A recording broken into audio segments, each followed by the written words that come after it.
I watched my sister, Marisol, slide my mother's vintage gold watch onto her wrist while the tea I'd made her was still steaming. It wasn't a gift. My mother was still very much alive, sleeping in the next room under the heavy haze of hospice-grade morphine, but Marisol had always been a woman who treated time like something she could negotiate. "She won't miss it, Cass," Marisol whispered, not looking at me, but at the way the light hit the brushed gold. "She hasn't asked for the time in 3 weeks. Besides, I'm the one who's going to have to handle the estate fees. Think of it as a down payment on my sanity." I didn't say anything. I just kept my eyes on the tea, watching a single leaf swirl in the bottom of the porcelain cup. This was the house I had lived in for 4 years, caring for a woman who remembered my name only half the time, while Marisol sent healing energy texts from 3 states away. Now that the breathing had become shallow and the house felt like it was holding its breath, Marisol had finally arrived, not with a suitcase of clothes, but with a stack of colored sticky notes. "I've labeled the sideboard and the cedar chest," she continued, her voice clinical, devoid of the grief I had been drowning in for months.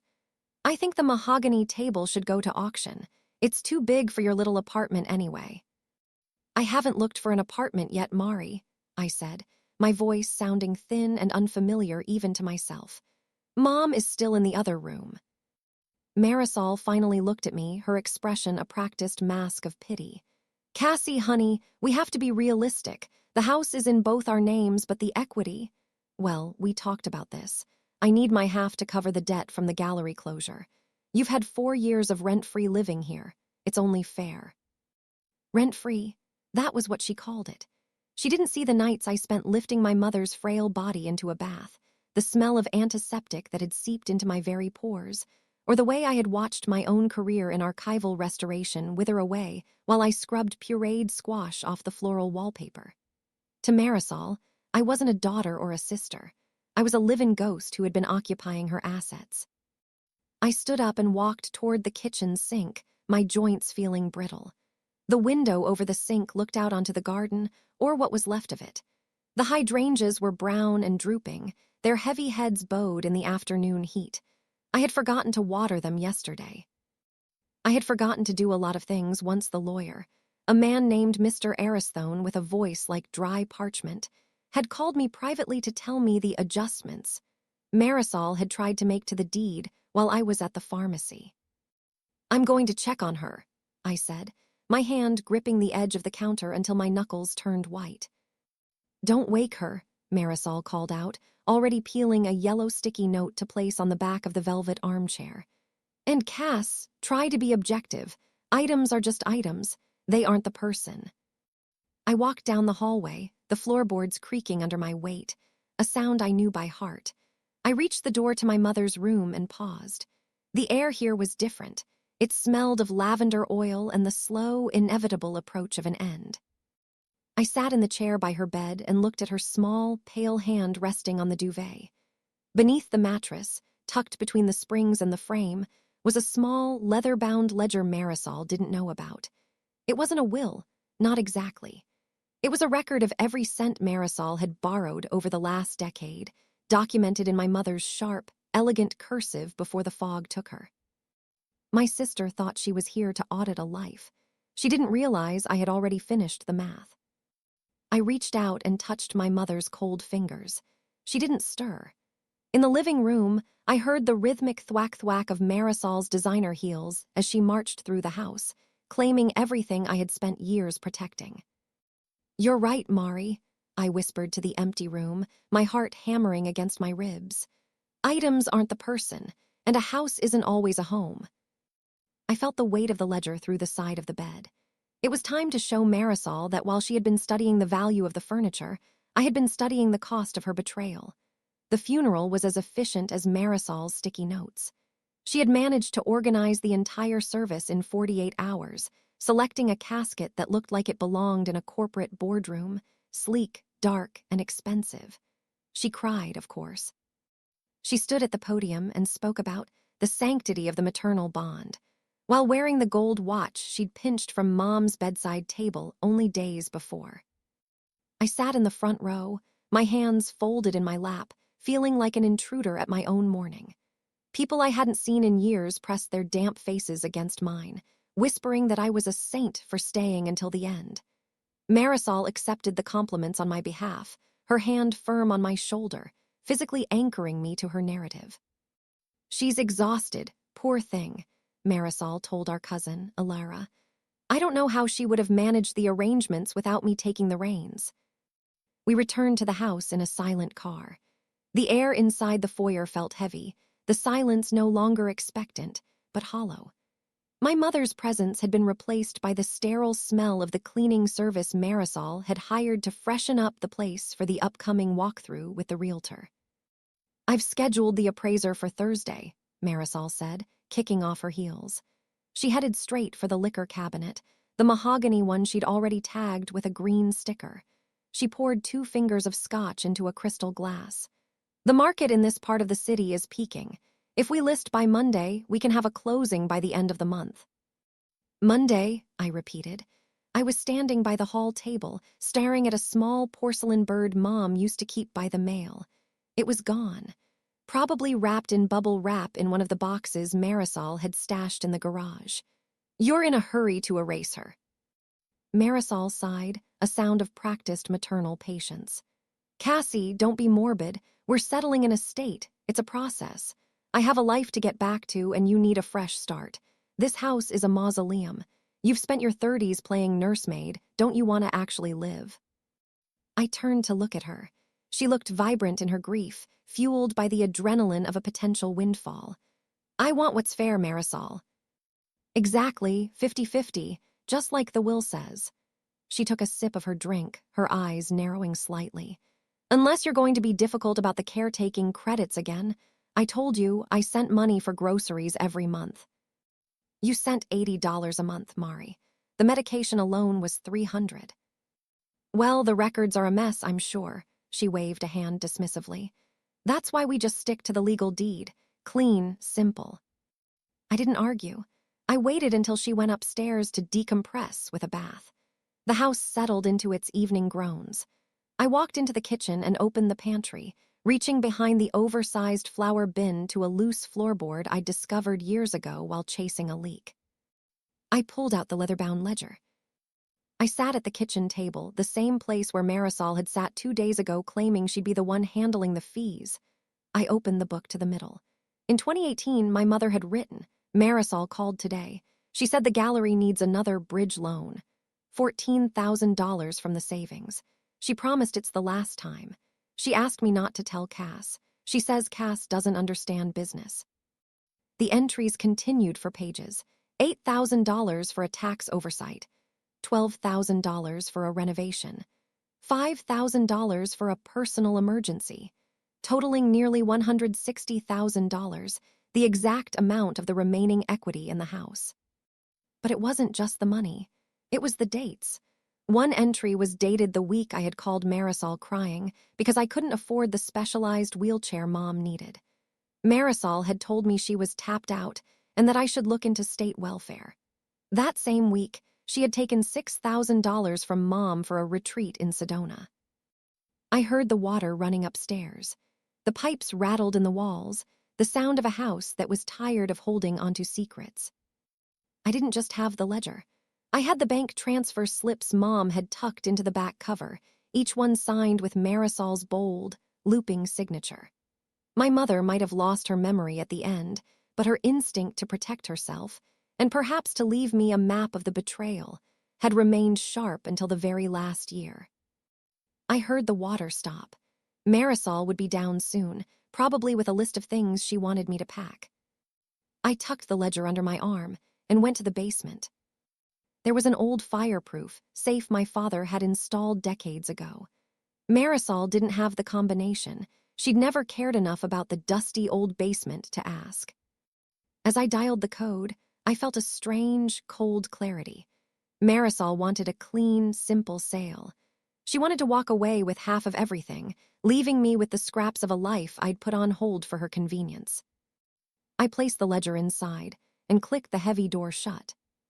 When I walked back upstairs, Marisol was in the kitchen, wrapped in a silk robe looking through the fridge. "There's nothing to eat in here, Cass. We should order in something celebratory to new beginnings. I smiled at her, and for the first time in years, the smile didn't feel heavy. Sure, Mari, let's celebrate. Whatever you think is fair. Appraiser arrived on Thursday morning, a man named Mr. Vane with a tape measure that snapped like a whip. Marisol followed him from room to room, her voice fluttering with the false expertise of someone who had watched too many home renovation shows. She pointed out the original molding and the hand-carved banister. Conveniently forgetting the damp spot in the corner of the pantry, she'd hidden behind a decorative basket. It's a gem, Marisol said, her hand resting on the mantel. Our parents took such meticulous care of it. It's ready for a young family to move right in. Mr. Vane didn't look impressed. He looked at the peeling paint on the window frames and the way the floor sloped slightly toward the kitchen. The physical manifestations of 4 years of deferred maintenance, because every spare cent had gone toward my mother's oxygen tanks. I stood in the doorway of the dining room, holding a cardboard box. I was supposed to be packing the sentimental items, but my hands were empty. I watched Marisol charm him, leaning in close, her gold watch, Mom's watch, glinting in the morning sun. And what about the basement? Mr. Vane asked, scribbling on his clipboard. Oh, just storage, Marisol said, waving a hand dismissively. Old boxes, some holiday decorations, nothing of value. We'll have it cleared out by the weekend. I'll need to see the foundation, he replied flatly. Marisol's smile faltered for a fraction of a second. She hated the basement. It was dark, it smelled of iron and damp earth, and it reminded her of things that couldn't be polished. Cassie, dear, do you have the key? I think the latch was sticking again. I led them down the narrow wooden stairs. The air grew cooler with every step. In the corner, the heavy green safe sat like a silent sentry. Mr. Vane walked past it, tapping the walls with a small hammer, but Marisol stopped. She stared at the safe, her eyes narrowing. I forgot Dad kept that thing, she murmured. Is there anything in it? Probably just old birth certificates and dusty deeds, right? I'm not sure, I lied, my voice steady. I haven't looked in it since the funeral. Well, we'll need to open it. If there's jewelry or cash, it needs to be appraised with the rest of the estate. She stepped closer, her reflection distorted in the dull metal of the door. Do you have the combination? I think Mom wrote it down somewhere in her bedside table, I said. I'll look for it later. Marisol reached out and touched the dial. I'll help you look. We shouldn't leave loose ends, Cass. The realtor says the more complete the history of the house, the higher the closing price. As we walked back upstairs, the tension between us felt like a physical weight. Marisol was starting to feel the itch of curiosity, the same itch that had led her to drain my mother's accounts while I was distracted by the mechanics of dying. She assumed I was too tired, too grief-stricken, or too plain to have a secret of my own. After Mr. Vane left, Marisol didn't go back to her office in the guest room. She followed me into the kitchen. Cass, she started, her voice dropping into that soft, manipulative register she used when she wanted a favor. I was thinking about the bridge loans you mentioned. I know you feel like things were uneven, but I really did put that money to good use. The gallery was an investment for the whole family. If it had succeeded, you would have seen the returns too. I turned on the tap, filling a glass of water. The gallery didn't succeed, Mari, and Mom is dead. I know that, she snapped, her patience finally fraying. But you're acting like I've stolen from you. I was the one who had to deal with the lawyers. I'm the one who had to keep the appearances up so people didn't think we were falling apart. You just sat here in the dark. I took a slow sip of water. I sat here in the light, Marisol. I saw everything. She froze. For a moment, the mask slipped, and I saw the flicker of genuine fear in her eyes, the fear of a gambler who realizes the person across the table has been counting cards. What is that supposed to mean? She asked, her voice dangerously quiet. It means I've started packing, I said, setting the glass down with a precise clink. And I think you should start looking for those repayment receipts you mentioned, the ones for the loans. Because if we're going to be clean and simple with the estate, I'm going to need every single one of them for the tax audit. The color drained from her face, leaving her blush looking like bruises. She opened her mouth to speak, but the doorbell rang. It was the realtor, arriving for the first official walkthrough. "Go on, Mari," I said, gesturing toward the door. "Go tell her how much the house is worth. I'll be in the bedroom," looking for that combination. Realtor, a woman named Mrs. Thalberg who smelled of expensive peppermint and desperation, spent 2 hours poking at the baseboards. Marisol trailed behind her like a nervous shadow, her usual confidence replaced by a frantic, high-pitched chatter. Every time Mrs. Thalberg stopped to examine a water stain or a loose tile, Marisol would jump in with a story about historic charm or easy DIY fixes. I stayed in the master bedroom, the room that still held the lingering scent of my mother's rosewater talcum powder. I wasn't looking for the combination. I already knew it. My father's birthday, followed by the day the two of them had bought this house in 1978. It was the only sequence of numbers that had never changed in this family. Instead, I sat on the edge of the bed and opened the nightstand drawer. There, amidst the half-empty packs of tissues and old prayer cards, was my mother's cell phone. I had kept it charged, though no one had called it in weeks. I scrolled through the messages. Most were from me, updates on doctors and dinners. But at the very bottom were the texts from Marisol. "Mom, don't mention the wire transfer to Cass. She's already stressed enough about the mortgage. Let's keep this between us businesswomen, okay? I'll pay it back by Christmas, I promise. Just need to cover the insurance on the new shipment." The dates of the texts aligned perfectly with the days I had been forced to tell the physical therapist we couldn't afford the extra sessions. "Cassie." Marisol was standing in the doorway. She looked haggard, the fluorescent light of the hallway highlighting the fine lines around her eyes that no amount of serum could hide. Mrs. Thalberg had clearly left, and the silence that followed was brittle. "She thinks we can get $650, Marisol said, though she didn't sound happy about it. "But the inspections will be brutal. We need to clear the clutter, Cass, especially the basement. Did you find the code?" "I found something," I said, holding up the phone. Marisol's eyes darted to the device. She didn't move. "That's Mom's phone. You shouldn't be snooping. It's morbid." "Is it snooping to read the messages you sent to a woman who couldn't remember where she put her glasses, let alone how to track a bank account?" I stood up, the phone feeling heavy in my palm. "You told her I was the reason we were struggling. You told her I was stressed about the mortgage, so she wouldn't tell me you were taking her savings." Marisol stepped into the room, closing the door behind her. The sweet sister act was gone. Her shoulders squared and her voice took on a sharp, jagged edge. "I was trying to save my business, Cassie. Do you have any idea what it's like to actually build something? To have something to lose? You've spent your life hiding in this house, playing the martyr. You didn't have a career to save. You were just here." "I was here because you weren't," I snapped. "I stayed so she didn't have to die in a state-run facility with a stranger changing her sheets. And while I was doing that, you were treating her like an ATM."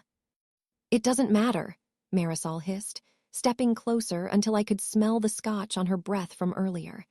"The house is titled in both our names. Joint tenancy with right of survivorship doesn't care about loans or texts. Legally, I own half of this dirt, and I'm taking it."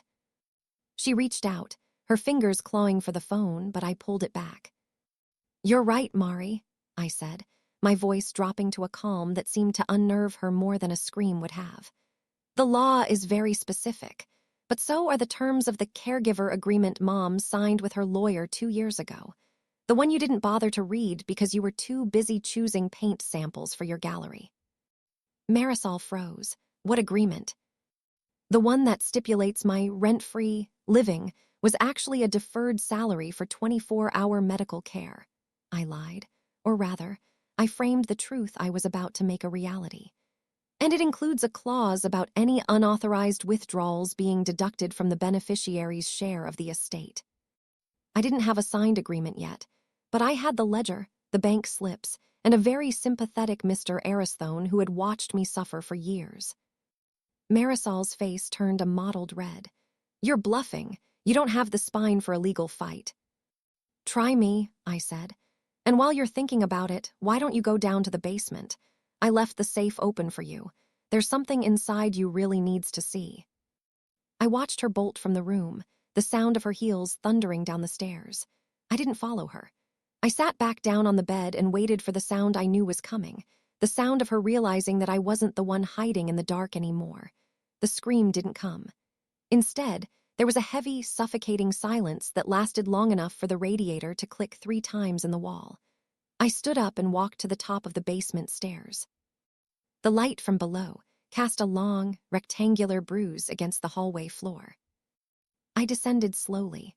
Marisol was kneeling in front of the open safe, the heavy iron door yawning wide. She wasn't looking at the ledger. She was staring at a small, velvet-lined box I had placed on top of it, a box that held the only thing our father had truly cherished: the deed to a small plot of coastal land in the north, a place he'd intended for his retirement. "This is gone," she whispered, her voice cracking. "The coastal lot. I checked the digital records months ago. It was sold in 2021.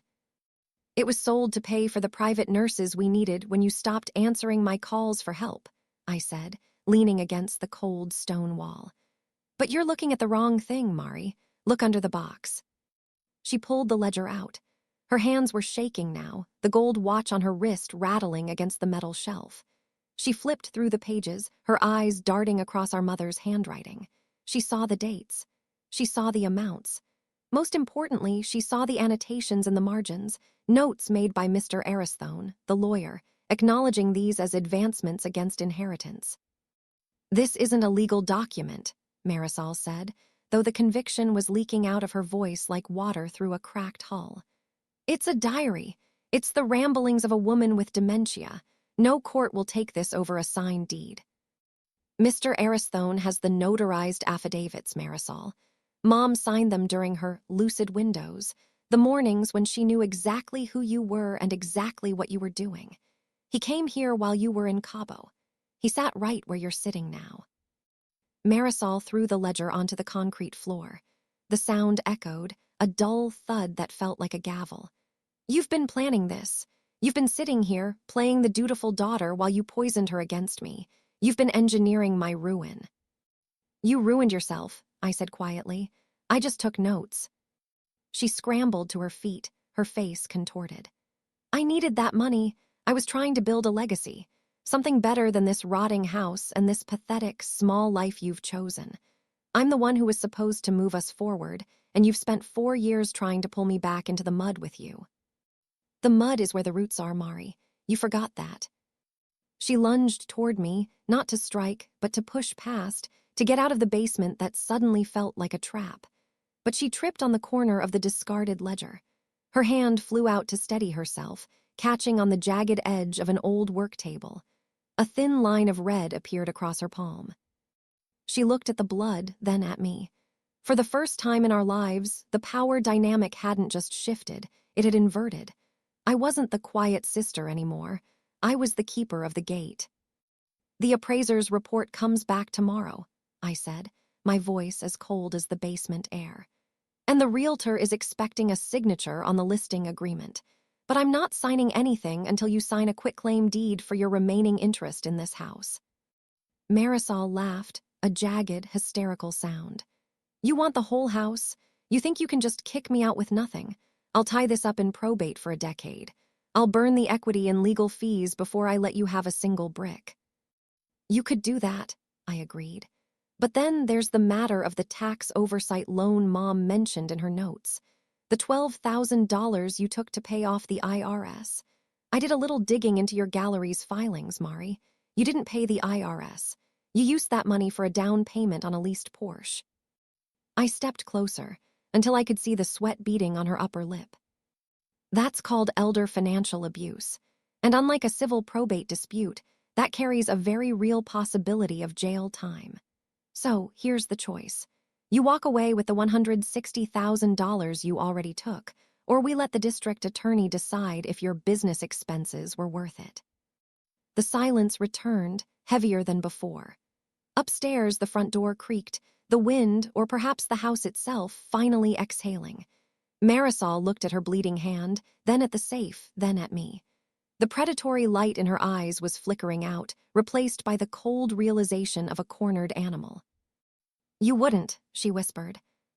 "Try me," I said again. "I've spent 4 years watching someone die. I'm not afraid of a little more unpleasantness." Marisol didn't stay the night.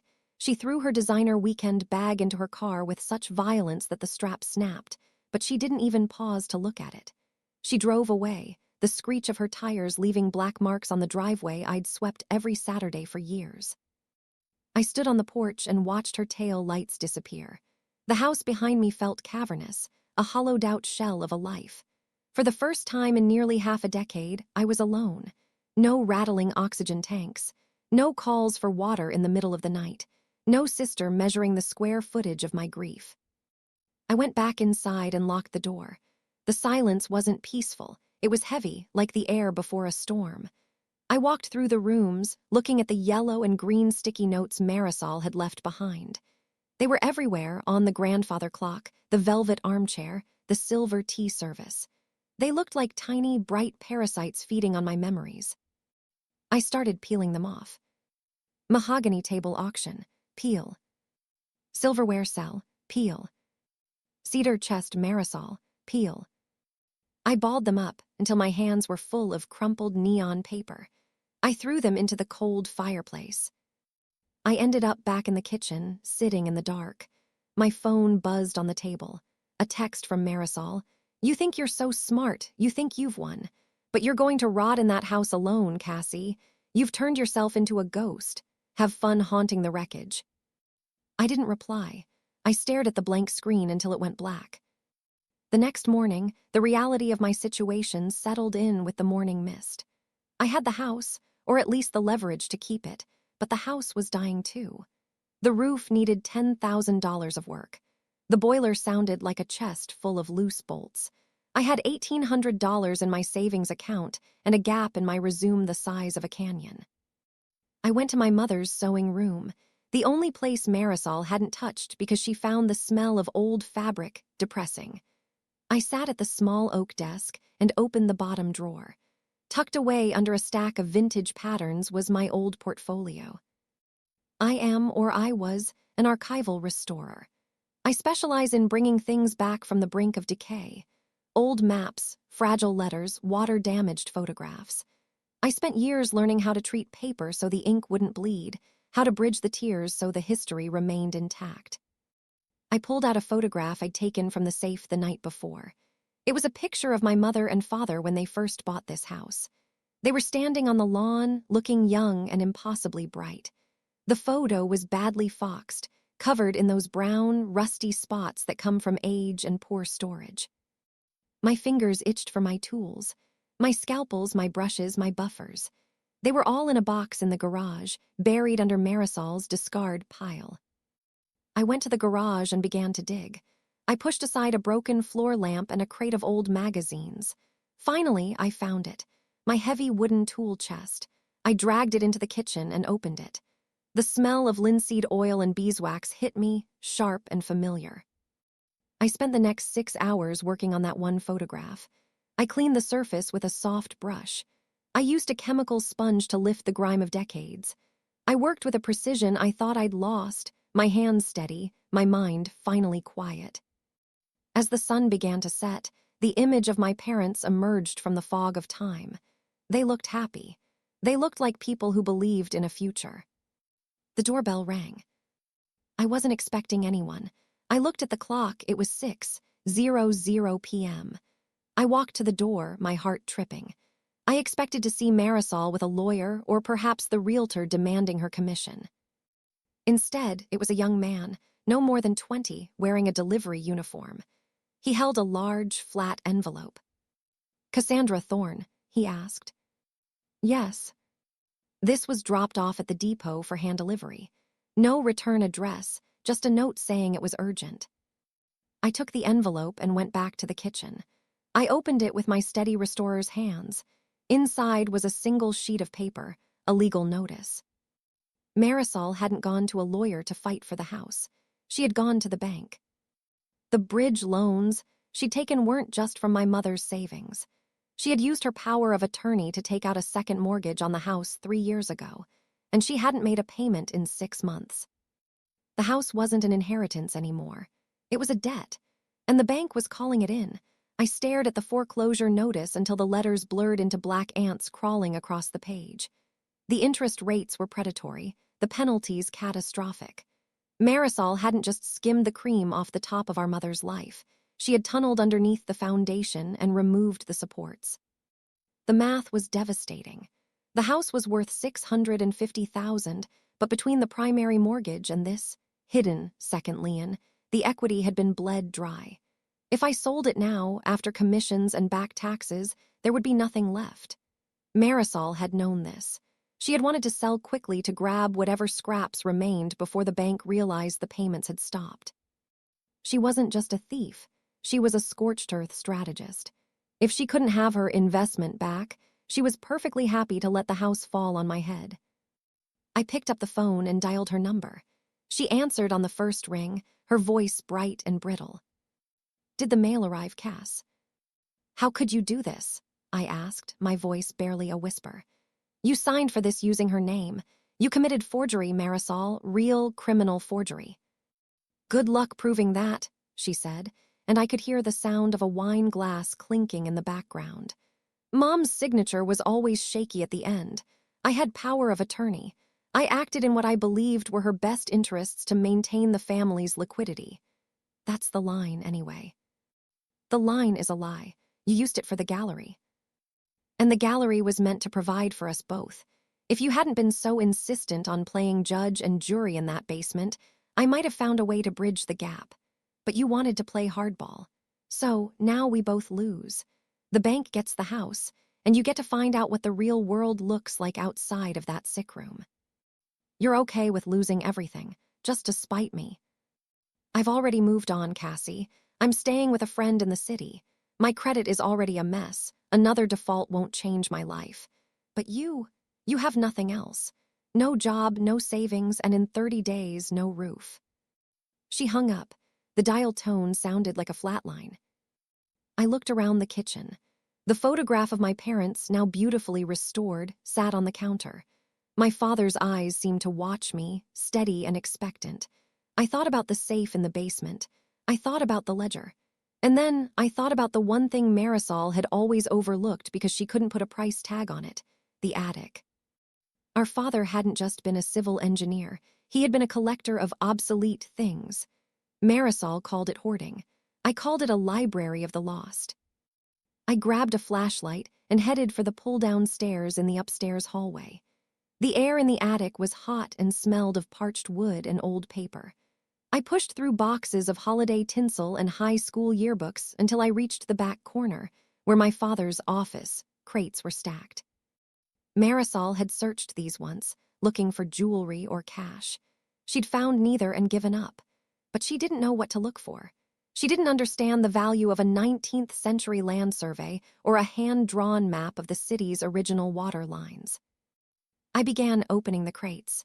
I wasn't looking for gold. I was looking for leverage. 3 hours in, my clothes were damp with sweat, and my face was streaked with dust. I opened a small tin box tucked inside a crate of old technical manuals. Inside wasn't a deed or a check. It was a stack of correspondence from the late 1940s, addressed to my grandfather. I recognized the letterhead immediately. It belonged to the city's largest historical conservancy, the same organization that had been trying to designate our neighborhood as a heritage zone. For years, a move my mother had fought because she didn't want strangers telling her what color to paint her shutters. I pulled out a delicate, translucent sheet of onion skin paper. It was a site map, but not of the house. It was a map of the original creek that ran beneath our property, a creek that had been diverted into a stone culvert in 1952. As a restorer, I knew how to read the fine print of history. I looked at the signatures at the bottom of the diversion agreement. There was my grandfather's name, and next to it, the seal of the municipal board. There was a clause, underlined in faded red ink, a reversionary easement. If the culvert was ever deemed insufficient, or if the city failed to maintain the drainage, which I knew for a fact they had, given the dampness in our basement, The property rights for the underground waterway reverted to the homeowner, along with a mandatory maintenance endowment from the city's historical trust. I looked at the dates. The endowment had been sitting in an unclaimed municipal account for 60 years. I didn't need a miracle. I needed a bureaucrat. And for the first time in a long time, I felt a spark of something that wasn't grief. It was the cold, sharp thrill of a woman who had spent years preserving the past, finally realizing that the past was about to save her. I spent the night at the kitchen table, the onion skin map spread out under the glow of a single bulb. Using a magnifying glass from my restoration kit, I traced the blue-inked veins of the diverted creek. It ran directly beneath the southeast corner of our foundation, the exact spot where the basement walls always wept during heavy rains. Marisol had viewed that dampness as a liability, a reason to sell fast. To me, it was now a signature. At 8:00 a.m., I didn't call a realtor. I called Mr. Aristone. "Cassandra," he said, his voice crackling with genuine concern. "I heard about the foreclosure notice. Marisol's maneuvers were more extensive than we feared.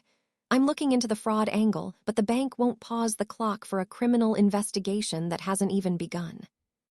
"I don't need you to stop the clock yet, Mr. Aristone," I said, my eyes fixed on the red underlined clause. "I need you to look up a 1952 municipal drainage easement for the South Hill District, specifically the reversionary maintenance endowment clause." There was a long silence on the other end. I heard the frantic tapping of keys. "That's a very obscure piece of city code, Cassie. Those endowments were usually folded into general funds decades ago." "Not this one," I countered.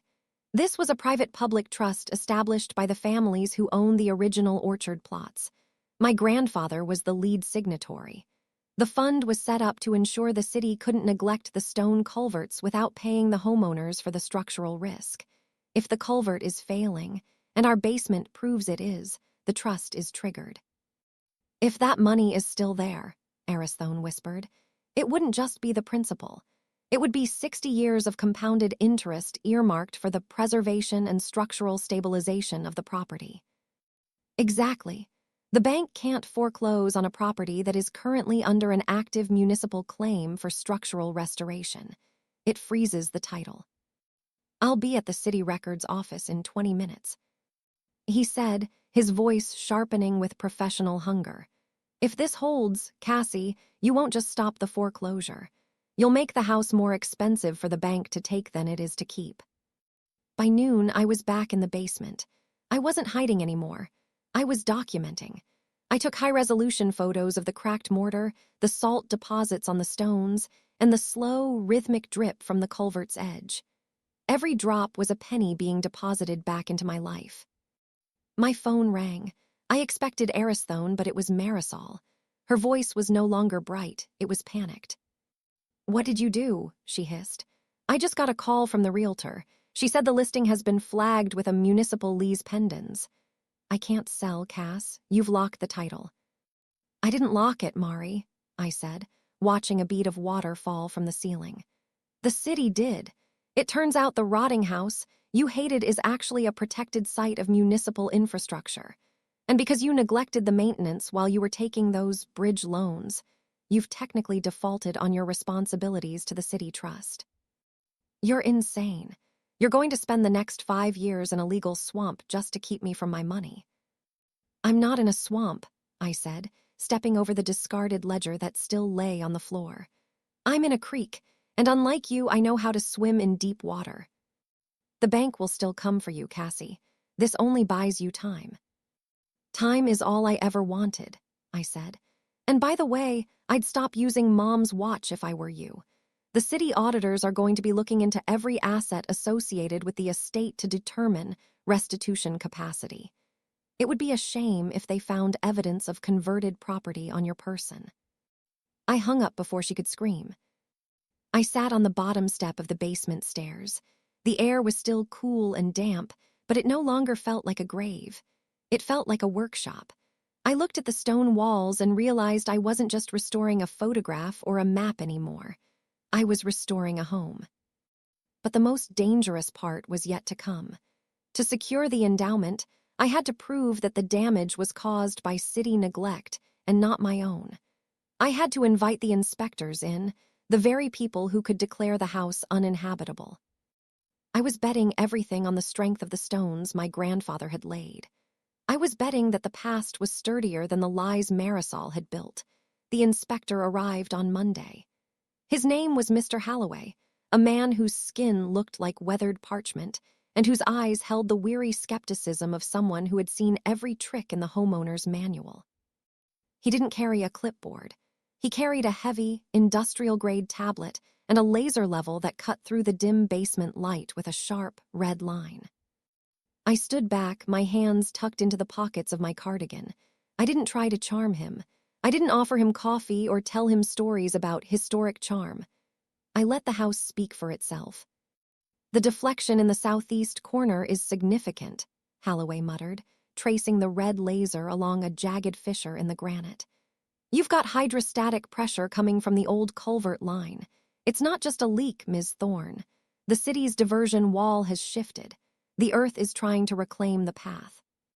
"And the 1952 agreement?" I asked, my voice steady despite the hammer of my heart against my ribs. "The maintenance endowment." He looked up from his tablet, adjusting his spectacles. "It's valid. Mr. Aristone pulled the ledgers this morning. The fund exists. But here's the catch. The endowment only pays out if the primary residence is viable for preservation. If I deem this foundation structurally terminal, the city won't fix it. They'll just condemn the lot, fill the basement with slurry, and cut you a check for the land value, which, given the liens on this place, wouldn't leave you with enough to buy a bus ticket." My breath hitched. This was the razor's edge. If the damage was too far gone, my leverage didn't just disappear, it became a wrecking ball. "It's not terminal," I said, stepping forward into the red light of the laser. "Look at the mortar joints in the inner bay. My father reinforced them with hydraulic lime in the 90s.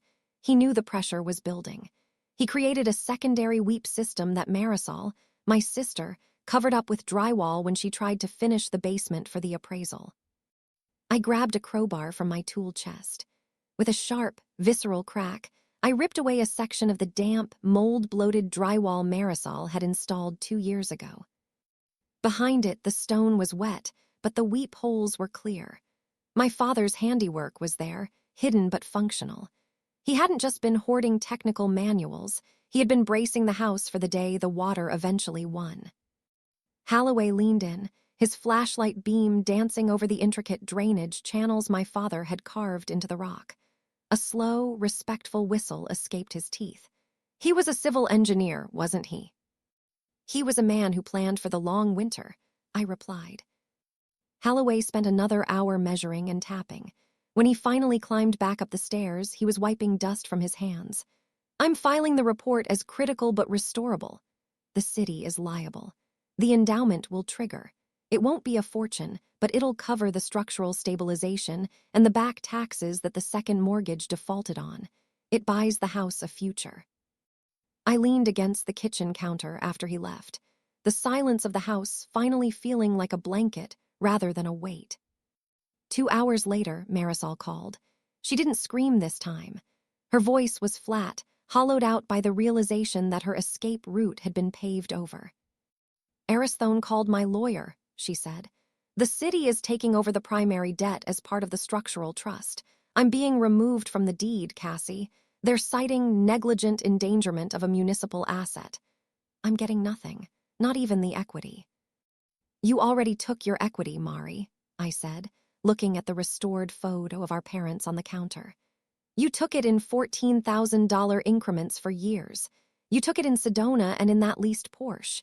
You've been living in this house's future for a long time. You just finally ran out of road." "I have nothing," she whispered. "The gallery is gone. My credit is destroyed.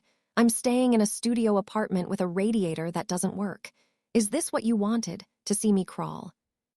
"No," I said, and I realized I meant it.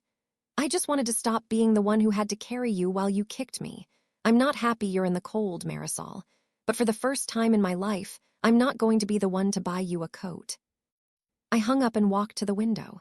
The hydrangeas outside were still brown, but the rain had started again, a soft, gentle gray drizzle. I watched the water hit the glass, knowing that beneath my feet, the old creek was flowing through the stone channels, guided and contained. I wasn't a ghost haunting a wreckage. I was a restorer. And the work was just beginning. The house didn't transform overnight. For months, it was a skeleton of its former self, filled with the rhythmic thrum of industrial dehumidifiers and the sharp scent of curring lime. Men in neon vests crawled through the basement, reinforcing the bones of the foundation with steel and grace. But as the structural dust settled, the silence that replaced it was different. It was the silence of a wound that had finally stopped bleeding. I spent my days in the attic and my nights in the kitchen.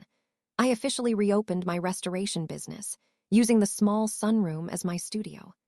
My first client was Mr. Aristone, who brought me a water-damaged ledger from a 1920s estate. As I meticulously separated the pages with a micro spatula, I felt a sense of alignment I hadn't known since before my mother fell ill. I was no longer preserving a tragedy. I was building a legacy from the fragments. Marisol sent one final letter. It wasn't a confession or an apology. It was a bill, a list of personal expenses she claimed she'd incurred while managing the funeral. I didn't get angry. I didn't even feel the familiar sting of her manipulation. I simply placed the letter in a file marked evidence and went back to my work. She had become a ghost of her own making, a person who lived in the margins of other people's lives.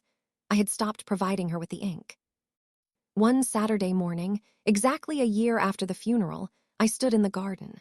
The hydrangeas had come back, heavy blue-violet clusters that leaned against the freshly painted white siding of the house. The soil was rich and damp, fed by the very water that had once threatened to pull the house down. I heard a car pull into the driveway. For a heartbeat, my breath caught. The old instinct of bracing for a confrontation surfacing like an old scar. But it wasn't a designer sedan. It was a modest, dusty hatchback. A woman stepped out, a young historian from the city's conservancy whom I'd been consulting with. She held a brass plaque in her hands, polished to a mirror finish. "Ready, Cassie?" she asked with a small, encouraging smile. We walked to the front of the house, near the porch steps my father had built. Together, we mounted the plaque to the stone. It didn't mention the betrayal, the debt, or the years of quiet suffering. It read, "The Thorny House. Established 1978. Preserved through the stewardship of Cassandra Thorne. A site of historical and structural resilience." As she drove away, I stayed on the porch. I looked at the gold watch on my wrist. It wasn't the one Marisol had taken. That one was gone, likely sold to cover a month's rent in the city. This was my father's watch, found in the back of a drawer, cleaned and ticking with a steady, silver heartbeat. I walked inside and closed the door. The floorboards creaked, but it was a greeting, not a groan. I sat at the mahogany table, the one Marisol had labeled for auction, and poured a single cup of tea. The steam rose in a delicate ribbon, catching the light that poured through the clean windows. I had lost my mother, my sister, and the person I used to be. But in the vacuum they left behind, I had found a woman who knew how to bridge the tears in her own history. I wasn't just a survivor. I was the architect of my own peace. I picked up my pen and opened a new ledger. On the first page, I didn't write about debt or loans or the cost of dying. I wrote about the garden, the light in the sunroom, and the sound of the creek flowing safely beneath my feet. The inventory was finally complete, and for the first time in my life, the balance was entirely mine.